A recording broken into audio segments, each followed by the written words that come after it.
Yo, what is going on, homies? It's your boy Stumped back for another Optc video, and in today's video, we're hopping into Garp's challenge, Heavenly Demon 1, utilizing 3 different DEX teams for you guys to take down the monthly Garp's challenges. And as you can see, they actually reset very, very soon. Now, first of all, I do want to apologize that things have been a little bit slow lately. There has not been much to do on Optc Global. I had a lot of off-screen stuff going on, and my drive to sort of make these videos has been a little bit lacking. But we got to do it for the new players. We do need to be helping them out and the players that have been returning. So we are going to be hopping back into this series. And I do apologize that the content has been a little bit off. Now, I just noticed that that is actually too far across. And that is actually going to annoy me. Oh well, I'm going to leave it for now. Apologies. Okay, so let's have a quick look at the team. So the first team is the double Kaido team. Now, I'm going to give you guys a spoiler. Kaido features in all of these teams, whether he's a captain or a friend captain. Basically, because if you just bring a friend captain, it makes life so much easier. So Kaido's our captain for this particular team. Basically, what he does is he does like end of turn damage and HP cuts every turn. He basically just claps content, provided there are no normal attacks only. And in this particular run, there are none. So he's very, very good. This whole team is powerhouse. We do have the 5 plus Niji, as well as the 5 plus Yonji from the V2 and V1 Germa batch. We do have the Neo Colosseum Neptune for despair removal, which is great. And then finally, we have Sandersonia for defense down, as well as full board orbs and attack boost. We do have the Marigold as the support for the actual attack against defense down. And with this whole team, we have a full board orbs, chain lock, and orb boost. You name it, this team's got it. And it does work very, very well. No issues whatsoever. The next team is a hybrid Kid and Kaido team. This team is actually a lot of fun. Nami's great at removing paralysis as well as being an orb booster. We have Kid, he's our attack booster. He can throw bomb orbs, he does a lot of damage and makes the final stage very easy. Kamizo can trigger that, but if you don't have Kamizo, if you are very new, or if you are returning and you don't have this unit, just bring anyone that can trigger Kid super typing, it'll work fine. Next we've got King for despair removal, and finally we have Conjurer for despair removal as well. But Conjurer is also a chain locker too, which is pretty nice because Kid is a striker. So that's the second team. It works just as well as the first team. Honestly, just as long as you're in Kaido, you will be fine. Onto the final team, we are using Basil Hawkins. So shout out to those Basil Hawkins lovers. I know there's a few of you guys out there. He can do tap timing bonus, and he extends the intervals by 1. I think that's how they put it. So he can actually do quite a lot, but unfortunately, he's just not my playstyle, so I'm not a big fan of this unit. But I have been giving him a bit of love lately, as he has been great as a sub. Next, we've got the Colosseum Horde for despair removal. He's really, really good as well as HP cut. We have Hyozu here. Hyozu is also despair removal. He can also rotate orbs, so probably put him like in the middle like that. And with the Daruma support, we can remove paralysis. And because we have Daruma support, that way we can actually trigger the super typing of Hawkins, as you do need to trigger an enemy action with the support. Next, we've got Jinbei. A lot of fishmen on this particular team now that I'm looking at it. Jinbei's an attack booster. We don't really worry about the second part of his special. He's literally just here for an attack boost. And then finally, we've got Nami and Robin. They're our orb booster. They can stockpile orbs as well as being a HP cutter as well. And this team actually tears through the final stage very, very easily. I would definitely take this off as well. I didn't realize I had that on when I did it. But yeah, you don't need that support. It actually is counterintuitive. So make sure you take that off. But that's the teams, guys. Let's hop into the runs. Alright, so team number 1 is the double Kaido team. Now, Kaido's just so damn good for these 10-star Garp challenges, mainly because there are no normal attacks only, bar one particular part in Whitebeard. But because this is a bit of a walkthrough video or a bit of a tutorial video for you guys, I would highly recommend bringing a Kaido friend captain or to double Kaido if you have Kaido, as his end of turn damage basically just does all the heavy lifting, and all you basically need to do is bring someone to remove despair twice. Paralysis, you kind of need a paralysis a little bit, but it's not as essential as the despair is. So on the second turn, when we come up against the vacuum cleaner lady chick, she's going to give us our first lot of despair. With the special of Neptune, the Neo Colosseum Neptune, we can actually remove that despair, and we can easily take her out literally just with Kaido's end of turn damage.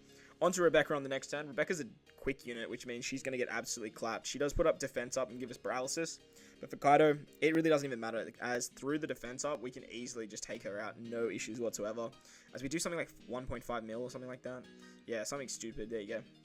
So that takes out Rebecca, and we can move on to the next stage against the Dressrosa units. Against all these Dressrosa units, this is normally a bit of a daunting stage, or is the perfect time to stall, but with Kaido, like, he's end of turn damage. Like, if you guys haven't done this already, and you don't know what Kaido can do, This is a very prime example of why Kaido is as good as he is. Unfortunately, though, obviously normal attacks only do cock the guy, but other than that, he basically claps everything.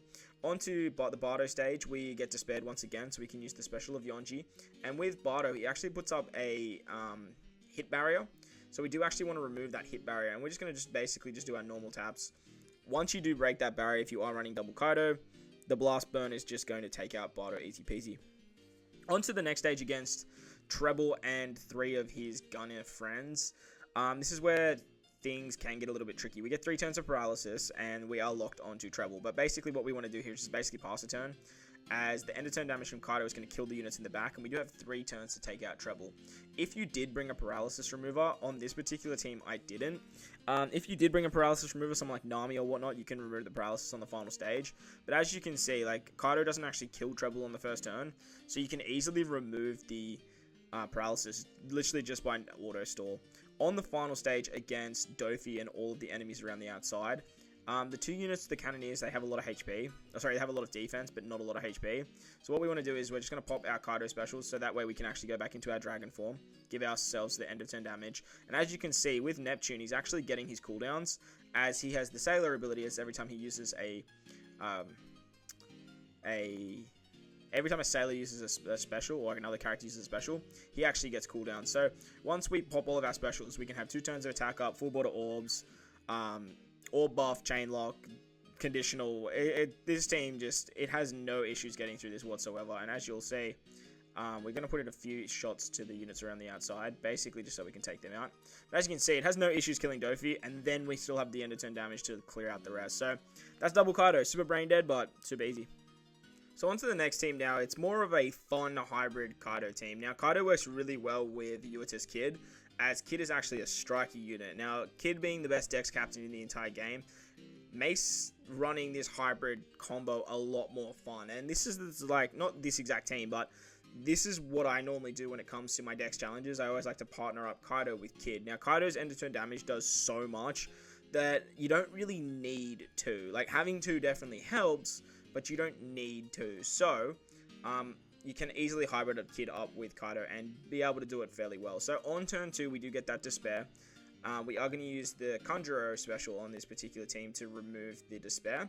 And with Conjurer, if your captain is a striker, you actually get a 2.5 times chain lock. So, as you can see, just with the chain lock, we get heaps of damage, but we still have that end of turn from Kaido to take out the back and clean lady chick if we need to. On to the next stage, we come up against Rebecca. Rebecca puts up the defense hub, and even with 1 Kaido, it doesn't matter. Like, we get 3 turns of paralysis, but she's a quick unit, and unfortunately, quick units and Kaido, if there are no normal attacks, means death. So, see you later, Rebecca. On to the next stage against the Dressrosa units. Again, if you guys are watching the entire video, this stage is normally very daunting, but with just a single Kaido friend captain, as you can see, it's not that tricky to get around at all. On the next stage against Barto, Barto's going to put up our next lot of Despair. He's immune to delay, unfortunately, but with this particular team, we are utilizing King. King can actually remove the Despair, and if your captain is a Dex unit, or if you have like 3 Dex characters, something like that, he can actually give a conditional to delay. But unfortunately for us, our friend Barto here is actually immune to delay, so we are actually just using Kid on this particular team to remove the Despair. Now, with 1 Kaido, we can't actually take out Barto, so we do need to take a shot here. It's really not that big of a deal, though. As you can see, Barto can't actually do enough damage to us to really impact us at all. So we can just take him out on the second turn, relying on Kaido's end turn damage if we need it. But otherwise, Kaido just kills him for us, which is great. On to the next stage against Treble and his 3 Gunnery friends. This is where, again, we're just going to take our time on this particular stage. We get 3 turns of paralysis, but we can just, like, stall that out. We do have Nami on this particular team if we do need to get around that. Or if you aren't bringing a Kaido friend, you can use her special on this turn to remove that, as we do have the Kamazo special on the final stage. Now, I just brought Kamazo on this particular team purely just because he triggers Kid's super typing. You can replace him with literally anyone you want. Just as long as they do trigger the super typing of Kid, that is the most important part. Whether it's a Luffy unit, whether it's a Zoro unit, anything like that will work fine. So once we move into the final stage against Dofi and all of the... I don't even know what they are. They're just like a bunch of like fodder characters. He's basically going to remove all our beneficial buffs and give us an orb rotation. So this is where things actually get a lot of fun when we are using the Kaido Kid combo. So what we're going to do here is we are going to use the... Oh, we get the 1 orb. Forgot about that. We're going to use the Kaido special for the 20% HP cut. And then we can use the super typing of Kid to actually throw all of our orbs and do a butt ton of damage. It basically kills everyone. And then what Kid can do is he can actually throw all those bomb orbs. Now, ideally, the Wano orb that you see on my particular team, not the greatest idea, mainly because it just actually restricts a bomb orb that we could throw at Dofi. But in saying that, like, it's actually pretty cool as well because, like, it's going to give us a butt ton extra damage. But once we use all our specials, we have Color Affinity, we have Orb Boost, we have Chain Lock. It's just GG for poor old Dofi. And the final team of the video, we are utilizing Basil Hawkins. So shout out to all you Basil Hawkins lovers out there. I know there are a few of you. I'm giving the boy some love, and we are using Basil Hawkins in today's video.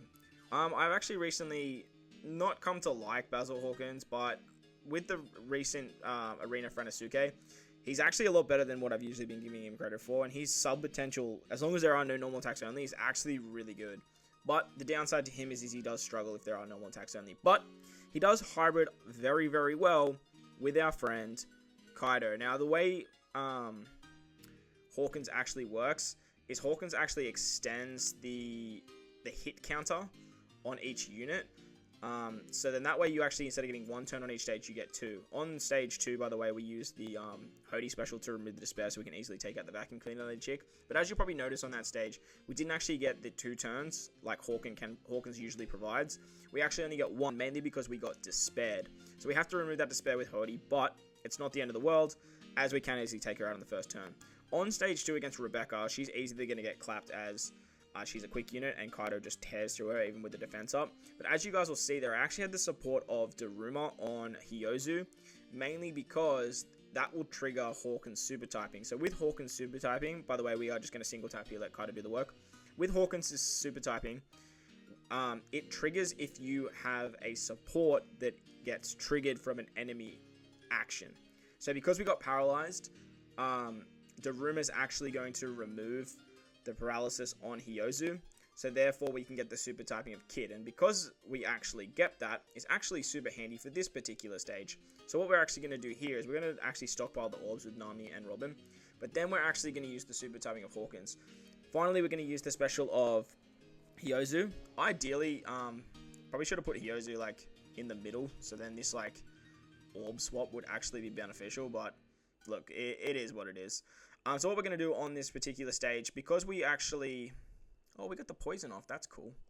Because we actually don't get the 2 turns from Hawkins' captain ability because of the issue with despair, we are actually going to have to take 2 turns on this particular stage. Oh, are we? Okay. Yeah, we are going to have to take 2 turns. So that's why we want to use the Hawkins super typing here, because that way we can easily tank a shot from Barto. Now, I'm not the biggest fan of Hawkins super typing. It is, in my opinion, it's a little bit contradictory of what his kit tries to do, especially as a captain. But basically just not dying for that particular turn is pretty cool. On to the next stage against Treble and his Gunner friends. This is where, again, we are just going to take our time here, and we are just going to just single tap, ride out the paralysis. Well, we don't have to ride out the paralysis. We have Nami and Robin. But we are just going to sort of ride this out and let Kaido's Blast Burn basically just tear through Treble's HP pool, as well as killing the units in the back. Hawkins, every single turn as well, will do a HP cut at the end of turn. So, like, he is just built around stalling, basically. And he's built around taking damage, so then you can get the tap timing effect. But as you guys will see, like, if you partner him up with Kaido, this guy can actually tear through some content. And if you do take enough damage and then get your healing mechanic off, the tap timing that he can provide is very, very good. Very similar to V2 Katakuri. But I'm just not a big fan of those characters. Nothing against them. It's just the playstyle. It's not me. And unfortunately for that, it's kind of where I stand on that. But it is what it is. So, on the final stage against Dofi and all of his fodder and units, we are going to use the special of Kaido. Wait, who did I have that on? Oh, did I have the... I did goofed. I didn't mean to. I always forget that Edward Weevil is a tap timing bonus. I always think that it's just a stat boost and I just chuck him on. But I always forget that he actually is a tap timing. So that's just going to absolutely be counterintuitive. But it's not going to matter here anyway, because Basil Hawkins does a bunch of damage. It's going to give us some orbs. With Kaido's end of turn damage, we can clap this stage. We have a bunch of HP cuts. We have a bunch of damage. And it's honestly just... It's not even going to be an issue whatsoever. So we are going to quickly take out Dofi here. And then we can just let Kaido do the rest. So, I hope you guys enjoyed this one. If you did, make sure to go down there and belt the like button for me. And I do apologize once again that this content has been a little bit lacking lately. There's just hasn't been much to do on Optc Global. But if you did enjoy this one, make sure to belt the like button. If you're new to the channel, hit the big red subscribe button too. But guys, wherever you are in this beautiful world, make sure to enjoy the rest of your day. As always, I thank you for watching, and I'll catch you all in the next one. Let's